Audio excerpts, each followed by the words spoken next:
ধানের জমিতে এই যে পোকার আক্রমণ নিচ থেকে, ধানের জমিতে যে পোকার আক্রমণ, এই যে দেখেন বেলগুলো কেটে দিচ্ছে, এই যে হলদে হলদে হয়ে গেছে পাতাগুলো, এই যে দেখেন এই যে এখানে এই যে বেশি, এই যে একটু এই যে দেখেন, এই যে দেখেন কত পোকা। তো এই পোকার আক্রমণ থেকে বাঁচতে হলে আপনাকে এই স্প্রে করতে হবে, পোকার আক্রমণ দেখা দিচ্ছে। তো এটা খুব তাড়াতাড়ি স্প্রে করলে কিন্তু একদম আপনার পুরো জমিটাই পোকায় নষ্ট করে দিবে। 1 বিঘা মাটির জন্য 3 কন্টেনার করবো বা 3 গুণ করবো, 3টা এই মুখে দিয়ে নিলাম, এটা যে 3টা দিতে হবে।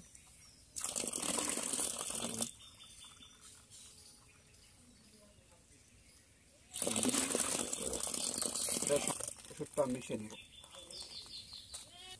নেটশট 65 WPG, এটা হচ্ছে 100 গ্রাম, 100 গ্রামের প্যাকেট। এই যে দেখেন 100 গ্রাম, 100 গ্রাম হচ্ছে মিশাতে হবে। 1 বিঘার জন্য তৈরি করছি এটা, 33 শতকের বিঘা।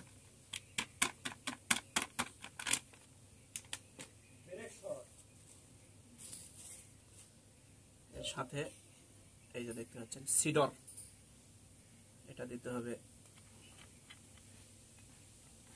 আপনার প্রত্যেক ঢুকের জন্য 1.5 মুখারি।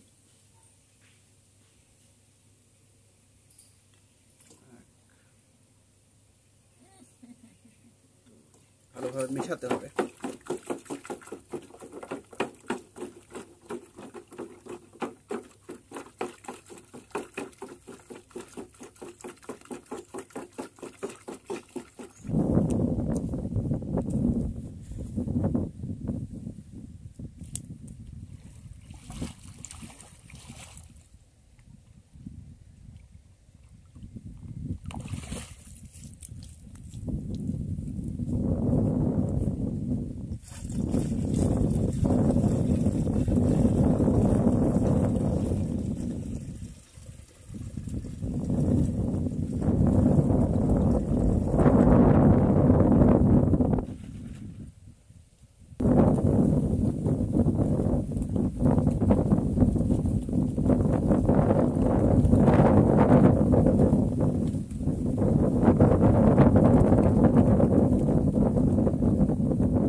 ভালোভাবে লক্ষ্য করে দেখুন যে স্প্রে করার পরে আপনার স্প্রের যেই পানিটা রয়েছে সেটা ধানের একবারে গোড়া পর্যন্ত পৌঁছেছে কিনা।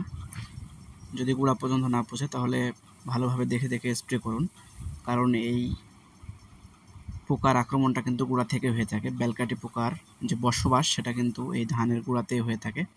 তারা কিন্তু এখানেই বসবাস করে, ধানের গোড়াতে।